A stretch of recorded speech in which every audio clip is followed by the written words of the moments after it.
নমস্কার। Happy national youth day to everyone. আজকে স্বামী বিবেকানন্দ গুরু মহারাজজির 164তম পূর্ণ আবির্ভাব দিবস। আপনাদের আহ, আপনাদের আজকে আমি একটা কথা বলতে চাই। আজকে স্বামীজি মহারাজজির জন্মদিন। হুম আমরা তো স্বামীজির ছবিতে মালা দিয়ে তার পুজো করে তো সেলিব্রেট করছি, কিন্তু প্রকৃতপক্ষে এটা যে যুব দিবস, মানে সেটা কি আমরা স্বামীজির ভাবনায়, মানে স্বামীজি যেই মানে ভাবনায় এই দিনটাকে আমরা সেলিব্রেট করার কথা ছিল, সেটা কি আমরা আদৌ করছি? আমরা ইউথ যারা, আমরা আমরা যারা যুব সমাজ, তারা কি আমরা সত্যি কাজ করছি, নাকি শুধু আমরা নিজেদের জন্য ডে টু ডে কাজ করছি, 8টা টু 8টা করে কাজ নিজে নিজের সব কিছু করছি? আমরা কি সমাজের জন্য সেলফলেস হয়ে কোনো কাজ করছি আদৌ? নিষ্কাম কর্ম যেটাকে বলা হচ্ছে, কর্মযোগে নিষ্কাম কর্ম, কোনো স্বার্থ না রেখে নিঃস্বার্থভাবে কোনো কিছু কি করছি? আজকাল মানুষ কাউকে দান করছে, যেটা ধরো কোনো খাবার দিতে যাচ্ছে সেটারও ফটো তুলে ফেসবুকে দিচ্ছে। দান তো গুপ্তভাবে দেওয়া উচিত, করা উচিত, সেটা কেউ করছে না। সবাই সোশ্যালি মানে দেখানোর জন্য সব কিছু চলছে আজকাল। তো আমরা নিষ্কাম কর্ম করছি না, আমরা সেলফলেসভাবে কোনো কর্ম করছি না।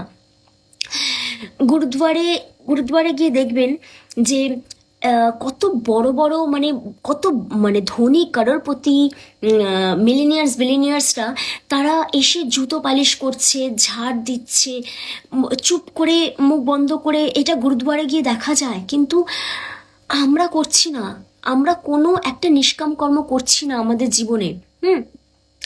তো অ্যাটলিস্ট আমরা নিষ্কাম কর্ম যদি না করার সুযোগ পাই, আমরা অ্যাটলিস্ট জীবে জীবে প্রেম করে যেই জন সেই জন সেবিছে ঈশ্বর, এই স্বামীজির এই লাইনটা, এই এই কোর্সটাকে যদি আমরা আমাদের নিজেদের জীবনে একটু অ্যাপ্লাই করি, তাহলে এটা আমাদের জন্যও ভালো, আর সমাজের জন্য। হয়তো আমরা যদি সবাই মিলে একটু একটু করে স্বামীজির এই জাস্ট জীবে প্রেম করে যেই জন সেই জন সেবিছে ঈশ্বর, এইটাকে আমরা ফলো করি সবাই মিলে একটু একটু করে, তাহলে দেখবে সমাজটা অনেক ভালো হচ্ছে, হবে হবে ডেফিনেটলি হবে। একটু একটু করে সবাই মিলে যদি দায়িত্ব নিই আমরা।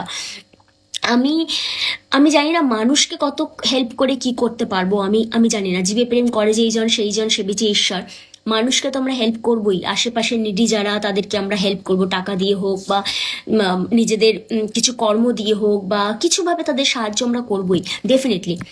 কিন্তু আজকে আমি যাদের জন্য এই ভিডিওটা করছি, তারা হলো পথ পশুরা। স্বামীজি বলছেন, মানে স্বামীজি বলছেন যে জীব, জীব মানে প্রত্যেকটা প্রাণী, প্রত্যেকটা প্রাণ, যাদের মধ্যে প্রাণ আছে, সকলকে সেবা করতে। তো আমরা আজকে এই মানে ইন্ডিয়ার মধ্যে কুকুর নিয়ে, বিড়াল নিয়ে, মানে এত এত কিছু হচ্ছে, মানে আমরা কত নির্দয় হয়ে পড়েছি মানুষরা, যে কুকুরের ওপর অত্যাচার করছি, বাড়ির বেড়ালদের উপর অত্যাচার করছি, তাদেরকে মানে তাদের উপর নানা রকমভাবে অত্যাচার করা হচ্ছে। সেই অত্যাচারগুলো আমি আর খুলে মানে এক্সপ্লেন করতে পারবো না। মানে আপনারাও জানেন যে তাদের কত কত নিষ্ঠুরভাবে মানে তাদেরকে ইয়ে করা হচ্ছে। আজকের নিউজ, 300 জন কুকুর মারা গেছে তেলেঙ্গানাতে। ভুল ইঞ্জেকশন, কেউ একজন মানে মানে কোনো সংস্থা থেকে ভুল ইঞ্জেকশন দিয়ে তাদেরকে 300 জন কুকুরকে মেরে ফেলেছে। তো আজকে যুব দিবসের দিনেই আজকে এই ঘটনা তেলেঙ্গানাতে হয়েছে। এটা তেলেঙ্গানাতে কেন, এটা ইন্ডিয়ার সব জায়গাতে হচ্ছে। কিছুদিন আগে দিল্লিতে হলো, কত কুকুরদের তুলে নিয়ে গিয়ে কোথায় কোথায় ফেলে দেওয়া হলো। আমাদের কলকাতাতেও অনেক জায়গায় হচ্ছে, মানে কুকুরকে খাবার দিতে গেলে ঝামেলা করছে। আমি আমি শুধু সবার কাছে একটাই কথা বলবো, যে ওরাও তো জীব। আপনার বাড়িতে যেমনি আপনার বাচ্চা কাচ্চারা যেরকম আপনার কাছে, তো ওরাও তো মা, ওদেরও তো বাচ্চা, ওই ছোট ছোট বাচ্চাগুলো ওদেরও তো বাচ্চা, ওরাও তো প্রাণী। তো ওদের হয়ে আমরা একটুখানি যদি ভাবি, ওদেরকে যদি আমরা হেল্প করি, তাহলে মানে মানুষের মানে এত অসুবিধা কোথায়? মানে এটা কিন্তু আজকে আপনি একটা প্রাণীকে যদি হার্ট করেন, একটা প্রাণীর ক্ষতি করছেন, এটা এটা ক্যারিজ ফরওয়ার্ড হচ্ছে আপনার মানে জীবনে। আপনি মানে আপনার নেক্সট লাইফে গিয়ে আপনি শাস্তি পাবেন। এই এই সেম জিনিসটা আপনার সাথে হবে। আপনি আজকে একটা কুকুরের গায়ে গরম জল ঢেলে দিচ্ছেন, নেক্সট বার্থে আপনার গায়ে কেউ গরম জল ঢালবে? আপনি একটা কুকুরের গায়ে পিচ ঢেলে দিচ্ছেন, গরম পিচ, আপনার গায়েও কেউ নেক্সট জন্মে ঠিক পিচ ঢালবে। আপনি একটা কুকুরকে লাথি মেরে ফেলে দিচ্ছেন, নেক্সট জন্মে দেখবেন আপনাকেও কেউ লাথি মেরে ফেলে দেবে। একটা কুকুর বেড়ালকে একটা মানে আপনি মানে এইভাবে তাদেরকে ভুল ইঞ্জেকশন দিয়ে, ভুল খাবার খাইয়ে, বিষ খাইয়ে মেরে ফেলছেন। এটা আপনার সাথেও হবে নেক্সট জন্মে বা যে কোনো জন্মে, এটা আপনার সাথেও হবে। কারণ কি তারা সবাই সোল, সবাই জীব। স্বামীজি বারবার বলেছেন যে এদের মধ্যে ঈশ্বর আছে, মানে প্রত্যেকটা মানুষ প্রাণী নির্বিশেষে সকলকে সেবা করাটাই আমাদের জীবনের, আমাদের একমাত্র ধর্ম। ধর্ম মানে শুধু হিন্দু, মুসলিম, শিখ, বৌদ্ধ এটা নয়। এটা আমরা কবে বুঝবো যে ধর্ম মানে শিখ, হিন্দু, মুসলিম এইটা নিয়ে লড়া নয়। ধর্ম মানে নিজের কাজটাকে 100% এফোর্ট দিয়ে 100% ভাবে করাটা। হ্যাঁ, তো আমরা সেটা করছি না। আমরা ধর্ম মানে রিলিজিয়াস কাজকর্মকে বলে বুঝছি, যে আমরা হিন্দু মানে এই রিচুয়ালস, ওই রিচুয়ালস, এটাকে আমরা ধর্ম ভাবছি। কিন্তু ধর্ম মানে অ্যাকচুয়াল এটা নয়। ধর্ম মানে আমরা আমাদের কাজটা যেটা, সেটাকে 100% দিয়ে করা। তো আমাদের আশেপাশে যে আমরা প্রাণীরা রয়েছে তাদেরও সেবা করা, এটা আমাদের দায়িত্ব, এটা আমাদের ধর্ম, তাদেরকে রক্ষা করা। একটা ছোট্ট পাখি যখন আপনার বাড়িতে আসছে, তাকে এক মুঠো মুড়ি দিন না, একটা বিস্কিট দিয়ে দিন না। একটা কুকুর যখন আপনার বাড়ির সামনে ঘুরঘুর ঘুরঘুর করছে, তাকে একটু বিস্কিট দিন না। কিচ্ছু হবে না, বিশ্বাস করুন, কিচ্ছু হবে না, তাতে আপনার কিছু কমে যাবে না, আপনার পুণ্যই হবে। আজকে স্বামীজির জন্মদিনে আমি শুধু এইটুকুনি বলবো, জীবে প্রেম করে যেই জন সেই জন সেবিছে ঈশ্বর। এটা স্বামীজি আমাদের বারবার বোঝানোর চেষ্টা করেছে। আমাদের যুব সমাজকে সবসময় এগিয়ে যাওয়ার জন্য স্বামীজি বার্তা দিয়েছেন যে ওঠো, জাগো, কিছু করে দেখাও।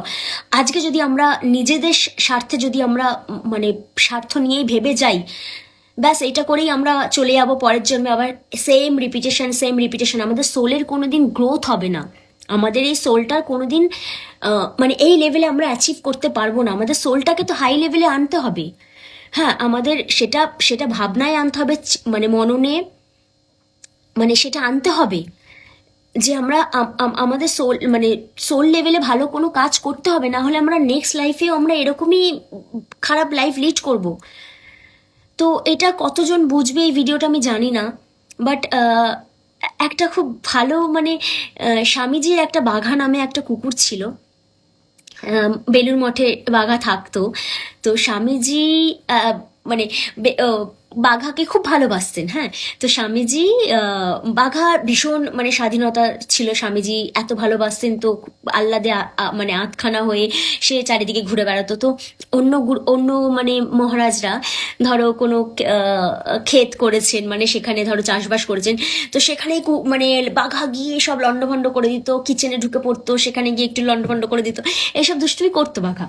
তো অন্যান্য মহারাজরা একটুখানি মানে বাঘার প্রতি একটুখানি রেগেছিলেন। হ্যাঁ, তো স্বামীজি একদিন কলকাতা থেকে বাইরে কাজে গেছিলেন। তো কি করেছেন, তো অন্য মহারাজরা সেই সুযোগে বাঘাকে মানে বেলুর মঠের গঙ্গার না মানে ইয়ে করে নৌকোয় করে এপার থেকে ওপারে দিয়ে এসেছে বাঘাকে। ভেবেছে কি ওপারে চলে গেলে বাঘা আর ফেরত আসতে পারবে না।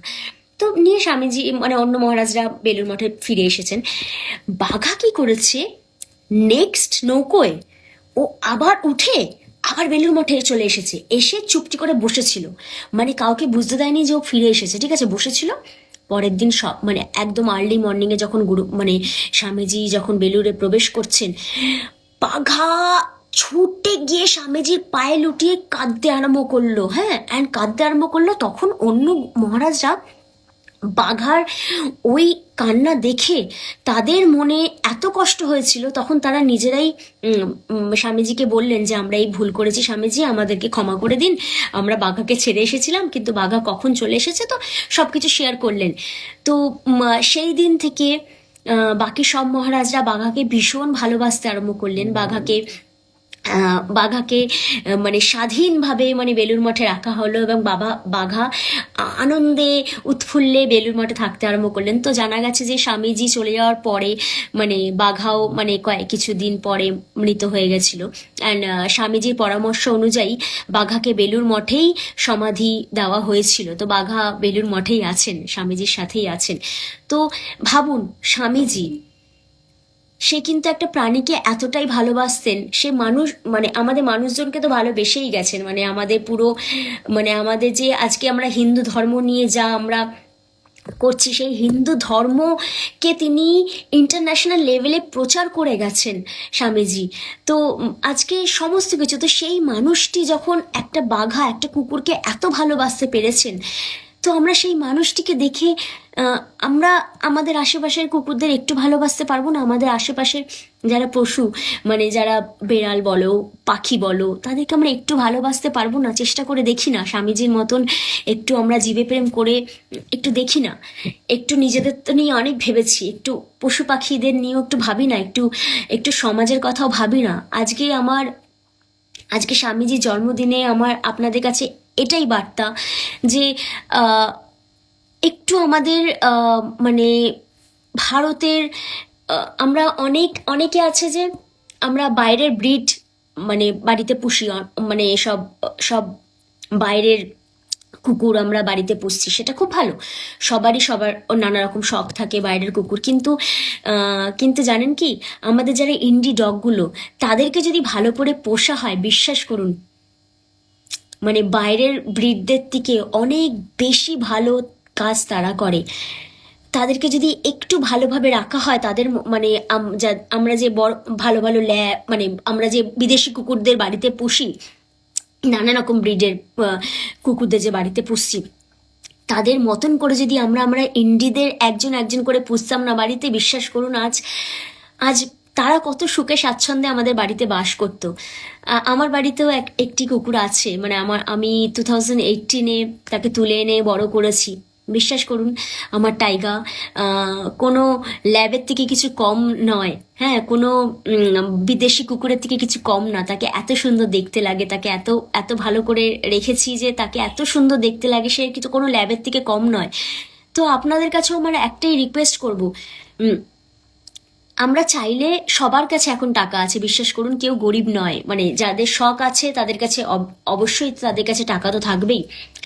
তো সবার কাছে টাকা আছে, আমি চাইলে আমি এক্ষুনি অনেক বিদেশি কুকুর কিনে আনতে পারি বাড়িতে, কিন্তু না, আমি আমার টাইগা চলে যাওয়ার পরেও আমি যদি কাউকে পুষি, সেটা আমি ইন্ডি ডগদেরই পুষবো। তো আপনাদের কাছেও আমার একটাই রিকোয়েস্ট, আপনাদের যদি কুকুরকে যদি সত্যি ভালোবাসেন, তাহলে একটা বিদেশি কুকুরের সাথে একটা একটা ইন্ডি ডগ বাড়িতে পুষুন না, দেখুন না, মানে ওদেরকেও একটু ভালো একটা বাসস্থান দিয়ে দেখুন না, ওদেরকে ভালো করে মানুষ করে দেখুন না, দেখবেন মানে একটা মানে বিদেশি কুকুরের থেকে ওরা অনেক ভালোভাবে আপনার সাথে থাকতে পারবেন, কারণ ওরা ইন্ডি, আপনার মতন ওরাও ইন্ডি, হ্যাঁ। তো ওরা আপনাকে বেশি ভালো বুঝবে, ওদের সাথে কানেকশন আপনার আরো বেশি ভালো করে হবে। তো আপনার কাছে একটাই, সকলের কাছে আমার একটাই রিকোয়েস্ট, যদি বাড়িতে আপনারা আমাদের এই ব্রিডগুলোকে পোষেন, মানে সবাই যদি একজন একজন করে বাড়ির ভেতরে পুষতে হবে না, বাড়ির সারাউন্ডিং এর মধ্যে ওদেরকে জায়গা দিন, একটু থাকতে দিন। এই যে বর্ষাকাল আসে, শীতকাল আসছে, একটু বাড়িতে জায়গা দিন কুকুরদের, বেড়ালদের, দিয়ে দেখুন না, একটু দেখবেন। এই যে আপনারা অনেক রেমেডি করেন না, নানা রকম রেমেডি, অ্যাস্ট্রোলজি, এইগুলো, বিশ্বাস করুন আপনার সব প্ল্যানেট ভালো হয়ে যাবে যদি আপনি পশু পাখিদের একটু সেবা করেন। করে দেখুন না, রেমেডি হিসাবেই করে দেখুন। আপনারা তো সবাই ভয় পান, মানে অ্যাস্ট্রোলজিকে ভয় পেয়ে কাজগুলো করেন, তো এটাও ভয় পেয়েই করুন যে সব প্ল্যানেট ভালো হয়ে যাবে। এটার জন্য আমাদের পশু পাখিদের সেবা করা উচিত। প্রত্যেকটা পশু পাখির মধ্যে এক একটা প্ল্যানেট লুকিয়ে আছে। তো কেতুকে ভালো করতে হলে ডগের সেবা করুন, রাহুকে ভালো করতে হলে পাখিদের সেবা করুন, হ্যাঁ। তো সবার কাছে একটাই রিকোয়েস্ট, আজকে স্বামীজির জন্মদিনে স্বামীজি আমাদের নিয়ে যেটা ভেবেছেন, সেটা আমরা হয়তো সবটা করতে পারবো না, কিন্তু 100%-এর মধ্যে সবাই যদি আমরা 1% করে আমরা যদি করি, তাহলে 100 জন মিলে সেই 100%টা, মানে স্বামীজির সেই স্বপ্নটা আমরা 100 জন মিলে পূরণ করতে পারবো। একজন হয়তো পারবো না, 1% করে পারলেও 100 জন মিলে একত্রিত হয়ে ওই 100%টা হবে। তো সবাই মিলে মানে আমরা চেষ্টা করি। Happy national youth day to everyone. সবাই ভালো থাকবে।